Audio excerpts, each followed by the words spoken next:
There's a scene in the movie The Departed where Jack Nicholson walks into a pub. There is a man sitting at the bar. He recognizes him and asks, "How is your mother?" And the man says, "She's on the way out." "We all are," says Nicholson. "Act accordingly," he adds. We are, all of us, on the way out. If you had any doubts about it before, ever since the word pandemic has appeared on the screens of our computers and in our papers, we know that all of us are on the way out. The difficulty comes with that part in the middle, the part about act accordingly. As it turns out, the crisis has plunged us into confusion, and people are not sure what we should do now. Now, that's understandable in part for people who might have cut God out of the picture frame. In a world where you can't anchor yourself to anyone or anything, the best you're going to do is just to guess at what you could do next. But from what we hear from church gurus, people who supposedly are leading the church in this 21st century, there's a great deal of confusion among people who have God at the center of their picture, at the core of their lives. They seem at a loss in trying to answer the question, what do we do now? And I can't help but wonder whether this present crisis about what we should do now is not related to what we've been doing all along. If you look back at the short history of the church, you'll notice something interesting. You'll notice that as much as we, people in the church, think that we are giving direction to what goes on in the world, leading change, the truth is that we're always playing catch up. The story of people is like a swinging pendulum. It goes from left to right, right to left. Everything that happens around us in the world is a reaction to a previous action, and that action was a reaction to what came before. So the pendulum swings from left to right, right to left. And I think as people who are trying to fit into this world, we're always trying to chase that swinging pendulum.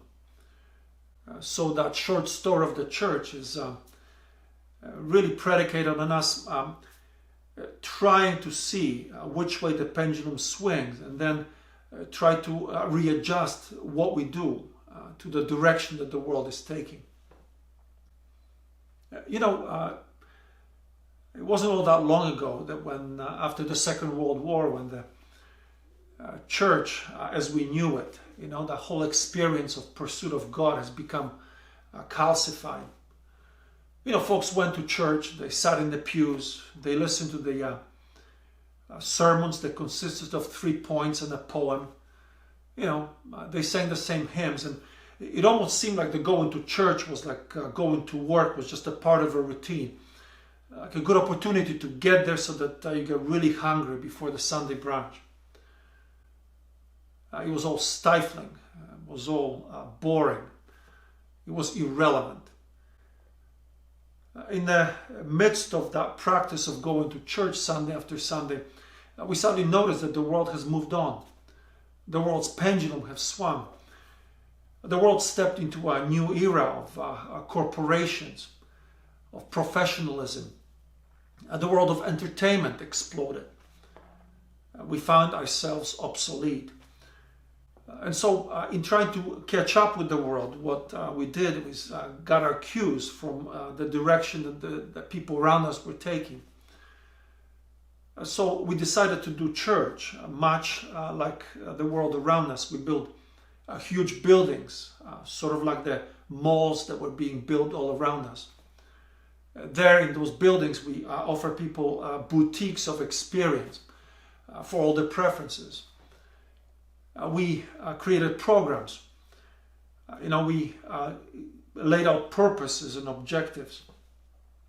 We created a world in which we came, and much of what you saw in the church was a lot like what you could see on TV.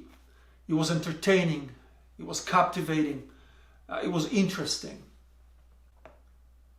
Except that it became like a well-oiled machine.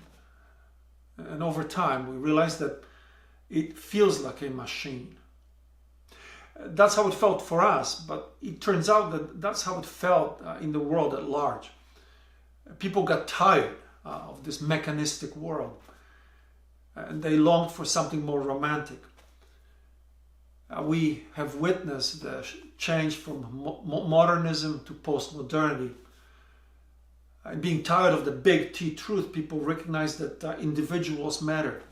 That it wasn't just about the life of the intellect. They want to tap into our emotions. We were tired of all that certainty of, people telling us what the truth was. We wanted to, engage in exploration. So in that world that was changing around us, the postmodern world, we then tried to recreate the church in its image. And so the emerging church was born. We never quite got to the bottom of what the church was emerging from and what it was merging into. But the church experience has changed. We gave up on, preaching sermons. Instead, we took the pews out of the sanctuaries, filled them with lazy boys. People sat around tables. The Bible was no longer the source of truth, it was a companion or a discoverer of truth. It didn't matter when we found the truth. We wanted to explore our intuitions, our feelings. We wanted, allow the artists and the poets in us.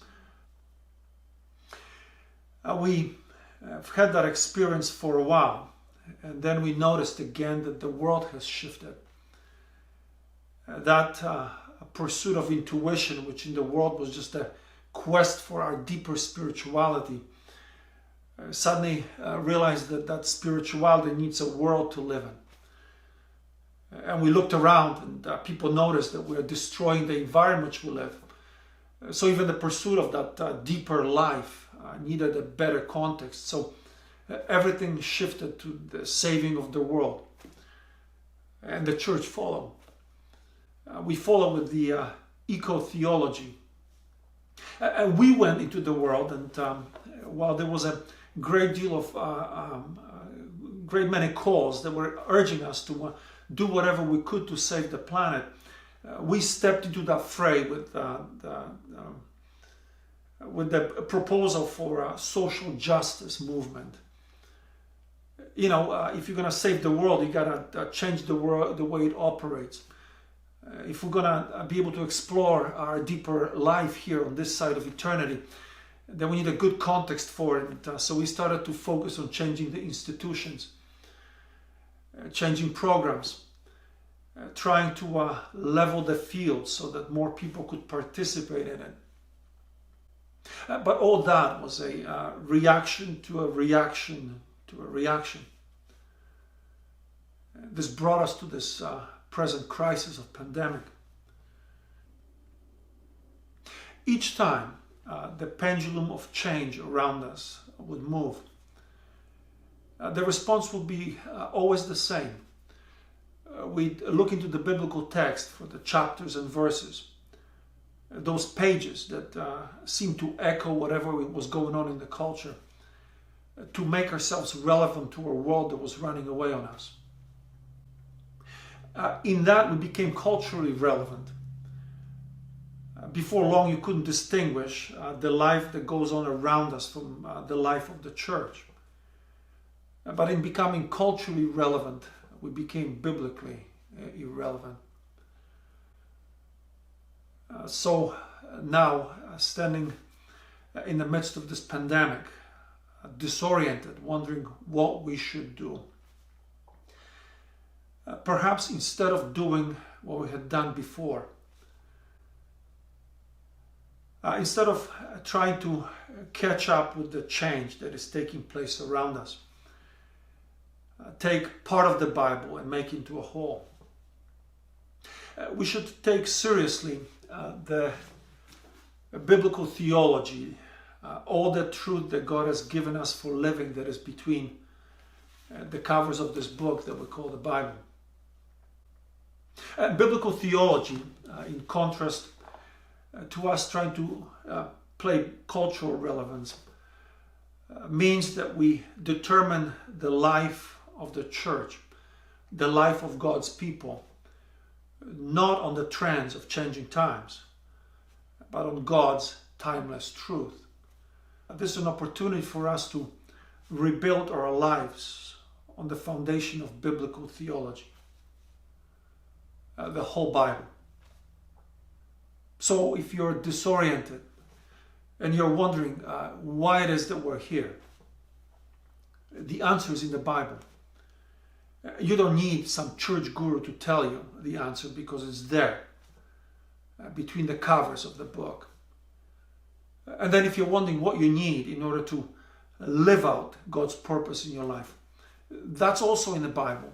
And you really do not need a program, a new secret ingredient that will somehow spell it out for you, because it's right there in the text. And if you're wondering how you can go about it, that too is in the Bible.